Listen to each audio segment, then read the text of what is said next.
பாரம்பரியமும் பெருமையும் கொண்ட மலையாள மனோரமா பத்திரிகை நடத்துகின்ற இந்த சிறப்புக்குரிய கலை இலக்கிய திருவிழாவில் பங்கேற்று பேசுவதில் நான் மிகுந்த பெருமை அடைகின்றேன், மகிழ்ச்சி அடைகின்றேன். I'm happy to speak at this prestigious art and literature festival organized by the Malayalam Manorama, one of India's oldest newspaper serving the nation since 1890s. Even though I'm outside Tamil Nadu now, I don't feel like being away from home. Looking at all of you, I feel like being at a place that is as close as and welcoming as my own home. அந்த அளவிற்கு ஒரு அன்பையும் வரவேற்பையும் கேரள மண்ணில் நீங்கள் இன்று எனக்கு அளித்திருக்கின்றீர்கள். As there are too many sessions and several distinguished speakers have to address you, I want to make my speech as short as possible. I feel honored to speak on the topic literary and linguistic ethos in Dravidian politics, as it is a subject at the heart of Tamil Nadu's identity and history. The Dravidian political movement in Tamil Nadu, known for its strong linguistic and cultural pride, has held long the literature and language as its foundation pillars. This fusion of literary, linguistic, and political ethos created a powerful identity that profoundly shaped Tamil Nadu's social and political landscape. The cultural, political, and linguistic ties between Tamil Nadu and Kerala go back a long way. When it comes to literature, language, and politics, both states have a lot in common. தந்தை பெரியார் அவர்கள் இதே கேரளாவில் 1924 நடைபெற்ற வைக்கம் போராட்டத்தை முன்னின்று நடத்தி வெற்றி பெற்றார்கள். அதேபோல் கேரளாவில் பிறந்த திரு டி.எம். நாயர் அவர்கள் தான் தமிழ்நாட்டில் நீதி கட்சியின் தொடக்க புள்ளியாக இருந்த தென்னிந்திய நல உரிமை சங்கத்தை ஆரம்பித்தாங்க. அது தமிழ்நாட்டில் புதிய அரசியல் எழுச்சியை ஏற்படுத்தியது. Tamil Nadu and Kerala governments conducted multiple events to commemorate and honor the centenary year of the Velicham protest. Tamil Nadu and Kerala are two of the most progressive states in India. Both have successfully kept fascist and communal forces at bay. Why do the people of Tamil Nadu and Kerala stand so strongly against fascism? It's because of the progressive politics firmly established here. தமிழ்நாட்டில் திராவிட இயக்கம் தோன்றுவதற்கு முன்பு இலக்கியம் என்று சொல்லப்பட்டவை எல்லாம் வெறும் பக்தி இலக்கியங்களும் புராணங்கள் மட்டும்தான். Our leaders invoked Tamil literature to propagate rationalism and promote scientific temper. Leaders like Anna and Kalaignar popularized Tamil literature that was rooted in human life and popular culture like Tirukkural, Silappadigaram, Purananuru, and Dolgapiyam among the people. To understand that ethos, we have to travel back to the early 20th century. The self-respect movement, the forerunner of the Dravidian movement, rose to resist what it saw as cultural and linguistic domination. The Dravidian movement placed Tamil as the core of its identity. Tamil wasn't seen merely as a medium of communication, but as a voice of a community seeking recognition, dignity, and independence from the Hindi imposition. The push to make Hindi the official language during the 1930s and later in the 1960s stimulated the Dravidian movement as it was perceived as an existential threat to Tamil culture and linguistic identity. The Dravidian movement recognized the potential of literature to serve as both a cultural force and a vehicle of social change. Certainly, Periyar's writings, manifestos, and editorials condemned caste-based oppression, male-dominant practices, rigid social structures. He voiced for the self-respect for everybody. Our leaders harnessed literature as a tool to connect with the masses. Perading in Anna and Dr. Kalaignar's speeches, infused with literary references, poetry, and wit, made the political philosophy of the Dravidian movement easily understandable to all the masses. Our leaders' work echoed the Dravidian movement's core values of equality, rationalism, and anti-religious beliefs. The impact of this literary and linguistic ethos on social endures today and reflects in Tamil Nadu's language policies, cultural festivals, and educational curricula that preserve the unique Tamil identity. Even today, the pride in Tamil language and literature fuels policies and discussions about the state autonomy and cultural excellence. Earlier, Tamil Nadu's stand of linguistic insubordination had been seen as a divisive by the nationalists of that era. They thought our opposition to the Hindi imposition would eventually lead to the nation's disunity. However, after many decades, history has proved otherwise, that so-called nationals who still want to impose Hindi on all the Hindi, non-Hindi speaking states are indeed divisive and a threat to the national unity. So I'm standing in front of you with a sense of pride that struggles carried out by the Dravidian movement in Tamil Nadu have in fact saved most of the Indian state languages from falling prey to the Hindi imposition. இன்றைக்கு இந்தியாவில் மாநில மொழிகள் உயிரோடு இருக்கிறது என்று சொன்னால் அதற்கு மிகப்பெரிய காரணம் நாங்கள் சார்ந்திருக்கக்கூடிய திராவிட இயக்கம் என்று சொல்லிக் கொள்வதில் நாங்கள் மிகுந்த பெருமை கொள்கின்றோம். The Dravidian movement also attempted to rationalize the Tamil language itself. Our leader, Periyar, questioned the gender-biased words in Tamil languages such as vidavai, which means a widow, and also the word bachari, which means prostitute. And Periyar asked what equivalent words were there to refer to a man who loses his wife and the one who visits a prostitute. Surprisingly, Periyar raised these issues when feminism has not even caught the imagination of the European societies. The Dravidian politics questioned all the pre-existing interpretations over Tamil literature, and it introduced fresh and progressive meanings. This is the main reason Tamil has become a political weapon of the Dravidian movement, with which it was able to rally large numbers of people, particularly the working class. As Dravidian leaders expanded the reach, Tamil cinema became an influential platform to amplify the Dravidian ideology. Before 1950s, Tamil cinema was heavily Sanskritized and released with anti-scientific themes. That era's cinematic language was accessible mainly to the upper caste and the affluent audiences. Downtrodden people watched cinema, but they hardly understood anything.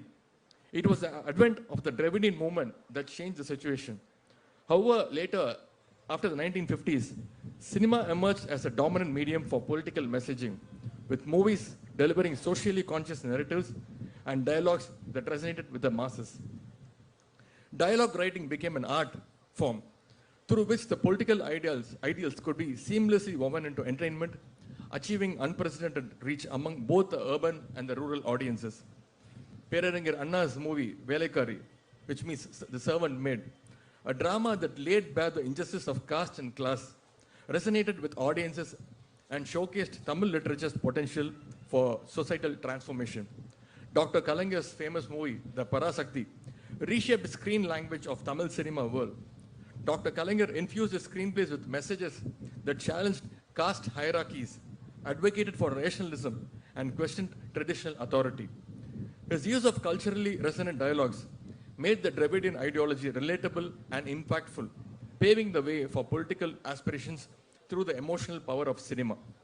Before entering politics, as you all know, I had a small stint in the Tamil film industry. The Tamil film industry is doing business as billions now. Similarly, we have a very thriving film industry in Kerala. In fact, I like most of the Malayalam films being made in the recent times. Likewise, Telugu and Kannada film industries are also performing very well.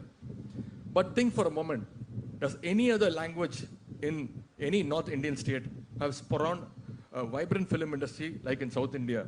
The answer is a very big no. Almost all the languages spoken in the North Indian states have given way to Hindi. As a result, they have only Hindi films, that is Bollywood. Mumbai is extensively producing only Hindi films now, not Marathi films, not Bhojpuri, not Bihari, Haryanvi, and Gujarati films industries. They receive far less attention compared to Bollywood and Hindi films. Sadly, many other states in North India do not even have their own film industry. If we fail to protect our language, then Hindi will take over our culture and erode our identities. அதனால்தான் திராவிட இயக்கம் ஹிந்தி திணிப்பை எதிர்த்ததே தவிர தனிப்பட்ட முறையில் ஹிந்தி என்கின்ற அந்த மொழி மீது எங்களுக்கு எந்த வெறுப்பும் கிடையாது. Let me present you with a situation in colonial Tamil Nadu a century ago. In the cultural domain, those who spoke Sanskrit were held in high regard in the society. Sanskrit denied equality, honor, and progress to the Tamil masses, especially to the lower caste, women, and the working class people. முன்னொரு காலத்தில் தமிழ்நாட்டில் கலாச்சார விஷயங்களில் சமஸ்கிருதம் பேசுவர்கள் தான் அதிக மரியாதை தரப்பட்டது. If someone wanted to become a doctor back then, they had to pass entrance exam in Sanskrit. Is there any connection between a medical exam and the language Sanskrit? A huge no. Just like NEET today prevents students from the rural, backward, and marginalized backgrounds, Sanskrit was once used as a barrier to keep many from studying medicine. It was the Justice Party that eventually removed this mandatory Sanskrit requirement for the medical admissions.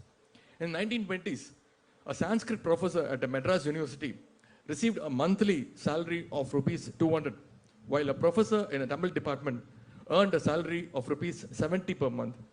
I think you people might very well know which community would have benefited out of Sanskrit. A significant aspect of the Dravidian movement was its emphasis on the linguistic purity, or it's called a Tani Tamil Iyakam, a pure Tamil movement, which aimed to eliminate Sanskrit influences from Tamil. By consciously developing vocabulary that avoided Sanskrit roots, Dravidian leaders and intellectuals promoted a form of Tamil that reinforced Tamil Nadu's cultural autonomy. Tandai Periyar launched a vehement propaganda against the Sanskrit supremacy, which was forced upon the Tamil people in their ritual and cultural activities. However, at the same time, Thiru C. Rajagopalachari's government decided to introduce compulsory Hindi in the schools in the 1937. Periyar predicted that they were imposing Hindi first with the aim to bring in Sanskrit subsequently. Hence, Periyar announced agitation against the move to introduce Hindi in the schools. This protest started in 1937 and continued till 1940s. This protest succeeded in preventing Hindi imposition. This is famously called the first Tamil language struggle. தமிழ்நாட்டில் ஹிந்தி தீர்ப்புக்கு எதிராக 100க்கும் அதிகமானவர்கள் தங்களுடைய இன்னுயிரை நீத்தார்கள். அவருடைய தியாகத்தை போற்றும் வகையில் ஒவ்வொரு ஆண்டும் ஜனவரி 26ஆம் தேதி திராவிட முன்னேற்ற கழகத்தின் சார்பாக மொழிப்போர் தியாகிகள் தினம் பொதுக்கூட்டங்கள் ஒவ்வொரு ஆண்டும் நடத்தப்பட்டு வருகின்றன. மொழிப்போர் தியாகிகள் நினைவாக மணிமண்டங்கள் கழக அரசு கட்டியுள்ளது. அதுபோல் அவருடைய குடும்பத்தாருக்கு ஓய்வூதியம் வழங்கப்பட்டு வருகின்றது. தமிழ்நாட்டுடைய முக்கிய சாலைகள் மேம்பாலங்களுக்கு மொழிப்போர் தியாகிகளுடைய பெயரை முத்தமிழ் கலைஞர் அவர்கள் சூட்டியுள்ளார்கள். Even last month, Doordarshan's Tamil Nadu division, DD Tamil, hosted a Hindi month celebration. Our Tamil Nadu governor, Thiru R.N. Ravi, also participated in it. Our party, DMK's student wing, held an agitation before the DD Tamil office in Chennai. Our Dravidian model government's Honorable Chief Minister, Thiru Muthuvel Karunanidhi Stalin, came down heavily on the governor because the governor had the history of evading Dravidian ideologies. The DMK continued to champion the Tamil pride in the face of policies seen as a threat to the Tamil identity, such as the new education policy and initiatives for centralized education standards. These policies, such as the NEET, undermines Tamil Nadu's autonomy, leading Dravidian parties to reinforce the commitment to Tamil pride as both a cultural and political stance. The modern Dravidian ethos continues to invoke figures like Thiruvallur, the legendary Tamil poet, as symbols of the regional pride and cultural depth. However, the fascists steal our poets also by coloring them with saffron. The Dravidian ethos is also reflected in Tamil Nadu's language policies in educating and public life, maintaining a strong focus on Tamil as the state's principal language. All the political parties in Tamil Nadu, except the BJP, need to emphasize the two-language formula introduced by the DMK in order to survive in the Tamil Nadu political landscape. You may remember the Tamil Nadu Governor R.N. Ravi refusing to read the word Tamil Nadu in the state assembly, and instead he used the word Tamilagam. However, our Honorable Chief Minister, he boldly passed a resolution inside the assembly, rejecting what was read by the governor and accepting what was originally written in the speech prepared by the Tamil Nadu government. This sentiment, this emotional bond with our language, literary works, will continue forever. The states of Kerala and Tamil Nadu have a deep love towards our culture. We both of us face a threat from the BJP, which is trying to impose its vision of one nation, one election, one culture, one language, one food, one dress code, and one religion on us and all other Indian states. Let us join hands and stand together to protect our languages, our cultures, and our literature from all the states in India, especially from the fascist force of the BJP. And I want to tell you that I still have the brick safely with me, and whenever the union government is allotting the fund, I'm ready to give it to the government. And in conclusion, I'm proud to say that I come from this Dravidian legacy. I represent the idea of Dravidian life, and I will do it till the end of my life, whether we are in the power or not. Thank you for this opportunity. Nandri, vanakkam.